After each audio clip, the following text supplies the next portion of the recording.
छात्रों, बीएड के प्रथम वर्ष में आपका स्वागत है। आज मैं आपके सामने आपके कुछ पेपर्स के बारे में, जो मेन पेपर्स हैं आपके, जो सभी को पढ़ने हैं, उसके विषय में चर्चा करना चाहूँगी। पहला पेपर आपका, जिसका कोड है E101, पेपर का नाम है कंपेटेंसी इंडिया एंड एजुकेशन। हिंदी में समकालीन भारत और शिक्षा, अर्थात देश काल परिस्थिति के अनुसार भारत में शिक्षा का या भारतीय शिक्षा का विकास। वैदिक काल में क्या था, बौद्ध काल में क्या था और मध्यकाल में क्या था। अब वैदिक काल की चर्चा में हम बताएंगे कि शिक्षा प्राप्ति का स्थान जो था वह गुरुकुल होता था, जो कि नगरों और शहरों के कोलाहल से दूर वनों या जंगलों में जाकर के गुरु आश्रम होता था। उस गुरु के आश्रम को गुरुकुल कहते थे। यह गुरुकुल गुरु के द्वारा शिक्षा देने का एक साधन था, यानी कि विद्यालय था। इसमें दो प्रकार के छात्र निवास करते थे। एक तो गांव से डेली आकर के करते थे, जिन्हें दिवा विद्यालय कहते थे, और एक तरह के स्टूडेंट वहीं रह करके शिक्षा प्राप्त करते थे। यह शिक्षा 12 वर्ष की होती थी। जब बालक 5 वर्ष का हो जाता था तो उसको गुरु के आश्रम में ले जाते थे, और वहाँ पर गुरु जी के द्वारा प्रवेश करते समय उसको उपनयन संस्कार कराया जाता था। यह उपनयन संस्कार का अर्थ है कि ऊपर का नेत्र खोलना, उसके गुरु के पास प्रवेश कराना। इस प्रकार ये विद्यालय जो होते थे ये गुरुकुल कहलाते थे। इनमें निःशुल्क शिक्षा दी जाती थी, जबकि राज्यों के द्वारा गुरु को कुछ गांव और कुछ गायें दी जाती थी। अब गुरु के जो शिष्य होते थे वे गुरु की सभी व्यवस्था करते थे। गुरुकुल के लिए भिक्षाटन का प्रावधान था। गांव में जाकर के बालक भिक्षा लेकर आते थे, अपने भोजन की सामग्री जुटाते थे और गुरु की सेवा शुश्रूषा करते थे। अमीर गरीब में कोई भी अंतर नहीं था। पाठ्यक्रम में अलग अलग जातियों के अनुसार ब्राह्मणों को ज्योतिषाचार्य, धर्मशास्त्र, कर्मकांड की शिक्षा दी जाती थी, तो क्षत्रियों को युद्ध कलाएं सिखाई जाती थी और वैश्यों को व्यापार की शिक्षा दी जाती थी। किंतु शूद्रों को शिक्षा नहीं दी जाती थी, लेकिन उनको अपने पिता के व्यवसाय को ही अपनाना पड़ता था। इस प्रकार गुरु आश्रम में बालक और गुरु का संबंध पिता पुत्र की तरह होता था। मानव जीवन को 100 वर्षों में आंका गया था। पहले 25 वर्ष शिक्षा प्राप्ति, 25 से 50 वर्ष गृहस्थाश्रम और 50 से 75 वर्ष संन्यास तथा 75 वर्ष से ऊपर वानप्रस्थ ले लिया जाता था। लोग वनों में जाकर अपना जीवन यापन करते थे। जीवन का अंतिम लक्ष्य मोक्ष की प्राप्ति था। मानव जीवन में अधिकांशतः लोग जो परीक्षाएं होती थी, तो परीक्षाएं शास्त्रार्थ के आधार पर होती थी। जो शास्त्रार्थ में जीत लेता था, शास्त्रार्थ को जो विजयी हो जाता था, वही गुरु बनता था। सारा सिलेबस जो होता था, पाठ्यक्रम कंठस्थ होता था, और कंठस्थ वेद की ऋचाएं, वेद पुराण उपनिषद जैसे विषय पढ़ाए जाते थे। इसके अतिरिक्त पाठ्यक्रम में जो पाठ्यक्रम में आयुर्वेद, इसके अलावा खगोल शास्त्र, भूगर्भ शास्त्र, बहुत सारा इस तरह का जो विज्ञान भी पढ़ाया जाता था। मानव जीवन को 16 संस्कार में पूरा करना होता था। ये आत्मा और परमात्मा में विश्वास होता था और भारतीय संस्कृति और परंपराओं का पालन करना होता था। ये आपका वैदिक काल की शिक्षा का प्रावधान था। छात्रों, अब आता है बौद्ध काल। अब बौद्ध काल में किस तरह की शिक्षा दी जाती थी, क्योंकि शिक्षा मठों और विहारों में दी जाती थी। मठों में जो शिक्षा दी जाती थी वो प्राइमरी शिक्षा होती थी, और विहारों में निष्पक्ष रूप से विहार करते हुए, यानी स्वच्छंद रूप से शिक्षा दी जाती थी। ये ऊपर की शिक्षा होती थी, प्राइमरी से ऊपर की शिक्षा होती थी। किसी को भी मठों में जो रहने वाले आचार्य होते थे, उपाध्याय और उपाध्यक्ष होते थे, इनमें प्रवेश की आयु 8 वर्ष थी। प्रवेश लेते समय छात्र को सिर के बाल कटिंग करा करके, एकदम चोटी रखते हुए, पीले वस्त्र धारण करके मठों में प्रवेश दिया जाता था। 8 वर्ष का जब छात्र हो जाता था, उसको ले जा करके मठों में शिक्षा के लिए छोड़ा जाता था। उस वक्त उसको पबज्जा संस्कार करना होता था। ये संस्कार भी उपनयन संस्कार की तरह प्रवेश के समय का संस्कार होता था। मठों और विहारों में किसी अन्य व्यक्ति को भी किसी भी भी तरह का धन संपत्ति रखने का कोई अधिकार नहीं था और ना ही किसी को किसी प्रकार की कमी होती थी। उस समय भी भिक्षाटन करके बच्चा गांव गांव से भिक्षा लेकर के आते थे, अपने मठे और विहारों में अपने भोजन की व्यवस्था स्वयं करते थे। निःशुल्क शिक्षा थी और सब लोग बड़े आराम से शिक्षा प्राप्त करते थे। ये बौद्ध काल की शिक्षा होती थी और बुद्धम शरणम गच्छामि, धम्मम शरणम गच्छामि और संघम शरणम गच्छामि, इस तरह से कह करके अपने गुरुओं की शरण में बालक चला जाता था। शिक्षा के में भारतीय संस्कृति की छाप थी और भारतीय संस्कार सिखाए जाते थे। मध्यकालीन शिक्षा को मुस्लिम काल की शिक्षा भी कहते हैं। इस शिक्षा में मुस्लिम शासकों का दबदबा था और बहुत ही अयासीपूर्ण जीवन होता था। खूब सुरा सुंदरी का प्रयोग किया गया, लेकिन इन लोगों ने अपने ही धर्म की शिक्षा का प्रचार किया। इस तरह से मुस्लिम धर्म की शिक्षा का प्रचार प्रसार और बहुत अच्छा मतलब रहीशी वाला ठाट बाट के साथ ये लोग रहते थे। मुस्लिम काल में मकतब और मदरसों में शिक्षा दी जाती थी।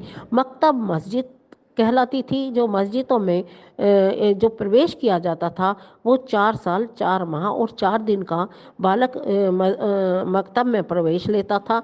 ऊपरी शिक्षा का नाम मदरसे होता था। मदरसों में 12वीं तक की शिक्षा ग्रहण करते थे। इस प्रकार मुस्लिम काल में अधिकांशतः धन संपत्ति और बहुत अच्छा वातावरण भी था। इन लोगों ने अपने धर्म की शिक्षा पर बहुत अधिक दबदबा था, बहुत अधिक ध्यान दिया और इस तरह से मुस्लिम काल में भी संस्कारों के द्वारा शिक्षा दी जाती थी। ये हुआ आपके मुस्लिम काल या मध्यकालीन शिक्षा का। इस तरह से आपकी फर्स्ट यूनिट खत्म होती है। ये तीनों प्रकार की शिक्षाओं के बारे में जैसा कि हम पहले से भी जानते हैं, लेकिन भारतीय शिक्षा जो प्रारंभ होती है उसका ये भारत के हिसाब से शिक्षा है, क्योंकि जैसा देश वैसा ही काल और उसी परिस्थिति के अनुसार भारत में शिक्षा दी जाती थी। फर्स्ट पेपर के बाद अब आती है आपकी सेकंड यूनिट। सेकंड यूनिट में आपके लिए क्या है कि भारत में स्वतंत्रता से पूर्व कैसी शिक्षा थी, यानी कि policy framework of education in pre independent period. इसमें क्या था कि जब हमारे भारत देश में ईस्ट इंडिया कंपनी व्यापार करने के लिए आई, तो यहाँ आकर जब उन्होंने अपने पैर जमा लिए तो उसके बाद सबसे पहला मैकाले यहाँ पर आया। मैकाले ने शिक्षा की व्यवस्था की। 1835 की बात है, 1835 में वो मैकाले ने जो एक विवरण पत्र दिया वो भारतीय शिक्षा के लिए दिया कि भारत में कैसी शिक्षा होनी चाहिए। ये आपको आपकी बुक में भी मिलेगी, मॉडल में भी मिलेगी। ये 1835 के बाद आया वुड का घोषणा पत्र। वुड डिस्पैच कहलाया, 1854 में आया। उसके बाद हंटर कमीशन आया। हंटर आयोग में क्या था, 1882 में हंटर आयोग आया। हर 5 साल में ये पॉलिसी बदलती रही। फिर आया हमारा इंडियनाइजेशन, यानी शिक्षा का निजीकरण भारत में कैसे हुआ। फिर राष्ट्रीय शिक्षा एजुकेशन आंदोलन छिड़ गए, राष्ट्रीय शिक्षा के लिए आंदोलन छिड़े। उसके बाद क्या आता है कि लॉर्ड कर्जन की एक पॉलिसी आई। 1902 में एक लॉर्ड कर्जन की शिक्षा नीति आई। फिर उसके बाद गोखले बिल आया 1910 में, 1910 में। फिर उसके बाद सैडलर आयोग आया 1917 में। फिर हंटर आयोग आया, हंटर कमेटी बैठी 1929 में, 1929 में। फिर बेसिक शिक्षा एजुकेशन आई 1937 में, 1937 में, जो गांधी जी ने एक वर्धा सम्मेलन किया था। उसमें 1937 में एक बेसिक शिक्षा की पॉलिसी लाए गांधी जी, जिसमें 6 से 14 साल तक के बच्चों के लिए निःशुल्क अनिवार्य सार्वभौमिक शिक्षा लाई गई। फिर सार्जेंट रिपोर्ट आई 1944 में। इस तरह से आपकी सेकेंड यूनिट में ये स्वतंत्रता से पहले जो हमारे भारत में शिक्षा का प्रावधान आया था, उस शिक्षा के प्रावधान में भारत में कैसी शिक्षा बनी, शिक्षा की कौन कौन सी नीतियां बनी, आज़ादी से पहले भारत की शिक्षा का क्या उद्देश्य था, कौन कौन से लोगों के लिए शिक्षा का प्रावधान था, ये सब बातें आपकी सेकेंड यूनिट में आएंगी बेटा। आपके सामने है फर्स्ट पेपर की थर्ड यूनिट। इसके बारे में चर्चा की जाएगी। थर्ड यूनिट में क्या है, स्वतंत्रता के बाद राष्ट्रीय भारत की शिक्षा नीति की रूपरेखा क्या रही। स्वतंत्रता के बाद सबसे पहले हमारे यहाँ विश्वविद्यालय शिक्षा आयोग आया जिसको यूनिवर्सिटी कमीशन कहा गया, जो 1948 और 49 में आया, जिसको राधा कृष्णन आयोग भी कहते हैं। इसके बाद आया माध्यमिक शिक्षा आयोग, जिसको मुदालियर आयोग भी कहते हैं। ये आया 1952 और 53 में। फिर भारतीय शिक्षा आयोग आया, जिसको कोठारी आयोग भी कहते हैं। ये 1964-66 में आया। इसके बाद आता है हमारा राष्ट्रीय शिक्षा नीति, जो न्यू पॉलिसी कहलाई 1986 में, जिसमें राजीव गांधी का भी काफ़ी सहयोग रहा। फिर इसका संशोधित रूप आया, यानी इसको बदल करके एक नई रूपरेखा आई, जिसमें चर्चा की गई 1992 में भारतीय शिक्षा पर। उसके बाद भारतीय अर्थव्यवस्था के संदर्भ में शिक्षा का उदारीकरण यानी वैश्वीकरण होने लगा।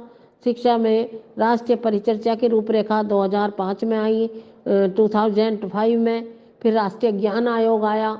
इस तरह से आपकी जो ये आई थर्ड यूनिट में आपकी इस शिक्षा पर चर्चा हुई कि कौन कौन से आयोग स्वतंत्रता के बाद हमारे भारतीय शिक्षा नीति में कौन कौन से परिवर्तन हुए, कौन कौन से आयोग आए। ये थर्ड यूनिट में आपका आएगा। इसको आप बुक से अच्छी तरह से पढ़ लेंगे, और कोई दिक्कत परेशानी होगी या फिर मुझसे पूछ सकते हैं।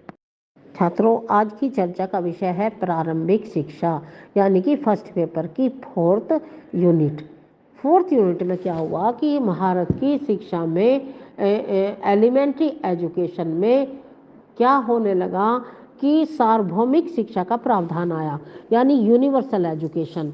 इसमें अपव्यय, अवरोधन, शिक्षा में बहुत सा अपव्यय होता है, अवरोधन होने लगा, बच्चे छोड़ करके चले जाते हैं, खर्चा अधिक होता है, पहले एडमिशन ले लेते हैं फिर छोड़ देते हैं। सबके लिए शिक्षा, इसमें सर्व शिक्षा अभियान चलाए गए।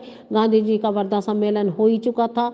उसके बाद ये हुआ कि भारत में कोई भी व्यक्ति बिना पढ़ा ना रहे, अनपढ़ रहेगा तो वह कहीं भी अंगूठा लगा सकता है, उसको अपना सब बातों का ज्ञान नहीं होगा। इसलिए सर्व शिक्षा अभियान चलाया गया। न्यूनतम अधिगम स्तर पर शिक्षा सभी को दी जानी चाहिए। मध्यकालीन भोजन योजना इसी के लिए दी गई कि कभी गरीब लोग अपने बच्चों को ना भेजें, इसके लिए सरकार ने मध्यकालीन योजना, कस्तूरबा बालिका गांधी योजना चलाई, मिड डे मील योजना चलाई। इसमें RET की समीक्षा के न्यूनतम स्तर 2009 के आए। इस तरह से सारी इस शिक्षा में सभी सुविधाओं को ध्यान में रखते हुए भारतीय शिक्षा का विकास किया जाने का प्रावधान रखा गया कि किस तरह से भारत में एलिमेंट्री एजुकेशन दी जाए। तो फिफ्थ यूनिट में आएगा सेकेंडरी एजुकेशन। क्या भारत में सेकेंडरी एजुकेशन का क्या स्थिति रही, किस तरह से माध्यमिक स्तर पर बालिका और बालिकाओं की पाठ्यचर्या में अंतर किया जाने लगा, उनको सेकेंडरी एजुकेशन कैसे दी जाए, इस तरह से डिस्कशन करते हुए माध्यमिक स्तर पर शिक्षा का व्यवसायीकरण होने लगा।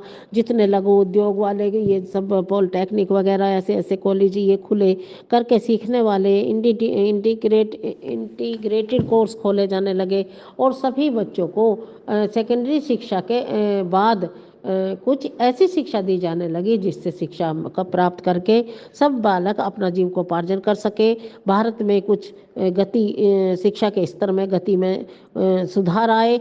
एक साथ डिग्री इकट्ठी ना करके कुछ व्यवसाय के लिए काम किया जाए, लघु उद्योग धंधे लगाए जाएं, लघु उद्योगों की भी ट्रेनिंग दी जाने लगी, और इनका सर्टिफिकेट दे करके छात्रों को एक अच्छे स्केल पर सिखाने की प्रक्रिया प्रारंभ हुई। इसको कहते हैं माध्यमिक शिक्षा। माध्यमिक स्तर पर बालक अपनी रुचि, रुझान और योग्यता के बल पर किसी भी विषय में अपने को ढाल सकता है और आगे चल करके उसी विषय में अपना आगे का कार्य, आगे की पढ़ाई कर सकता है। ये आपके सामने 6 यूनिट, फर्स्ट पेपर की 6 यूनिट। इसमें क्या है 6 यूनिट में? सबसे पहले है विश्वविद्यालयों की स्वायत्तता, यानी कि सभी यूनिवर्सिटियों का निजीकरण होने लगा। भारत में वर्तमान मुद्दे क्या हैं, उन मुद्दों को लेकर, शिक्षा के मुद्दों को लेकर के अनेक यूनिवर्सिटी खोली गई। उच्च शिक्षा का निजीकरण किया जाने लगा, उच्च शिक्षा का व्यवसायीकरण किया जाने लगा, व्यवसायों के अनुसार शिक्षा दी जाने लगी, निम्न वर्गों को भी शिक्षा दी जाने लगी, स्त्रियों की शिक्षा, प्रौढ़ शिक्षा, अनुसूचित जाति, अनुसूचित जनजाति की शिक्षा, अल्पसंख्यकों की शिक्षा पर ध्यान दिया गया। स्कूली शिक्षा का माध्यम त्रिभाषा सूत्र के माध्यम से चला। त्रिभाषा सूत्र का मतलब है एक तो अपने लोकल भाषा के, फिर हिंदी भाषा के रूप में, फिर क्षेत्रीय भाषा के रूप में जनसंख्या शिक्षा दी जाने लगी कि भारत में क्या क्या मुद्दे हैं, उनको लेकर हम क्या कर सकते हैं, कौन कौन से शिक्षा में सुधार ला सकते हैं और शिक्षा के द्वारा भारत के विकास में किस तरह से जन भावना का सहयोग मिल सकता है। इस तरह से आपके 6 जो बातें हैं, 6 जो यूनिट हैं, ये आपके कोर्स में आती हैं।